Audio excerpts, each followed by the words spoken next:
cool Hanoi morning, some of the capital city's older residents are its most active.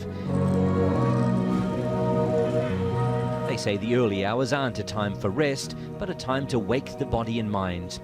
While they move at their own pace, Vietnam's population growth is slowing and aging at one of the fastest rates in the world. We haven't had to make any changes to the population policy yet.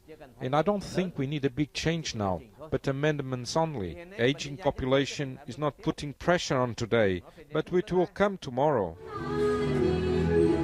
In fact, the World Bank says the number of people in Vietnam who are 65 or older will triple by 2040. Contributing to the problem is a low birth rate that's exacerbated by a law that states families are allowed a maximum of 2 children. It's not as strictly enforced as similar policies in neighbouring China, but there have been reports of forced sterilizations and punishments for breaking the law, like demotions in government departments. On and off, there have been population control measures here since the 1960s. In the middle of war and economic gloom back then, the government thought a population boom was the last thing it needed. But Vietnam has been through a remarkable transformation, and now the government thinks more people could soon become a necessity. For the government, changing the policy really hinges on the economy. Last year it grew 6.2%, which was among the fastest in the world, but that was slower than the previous year. And the government thinks that more children could mean more economic security for Vietnam.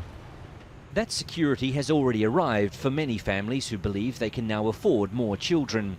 But in Vietnam, it's often desirable to have boys, which has led to another problem, gender imbalance, and what's believed to be one of the world's highest abortion rates. Nguyen and her husband have 2 girls and say they'd be happy with a third.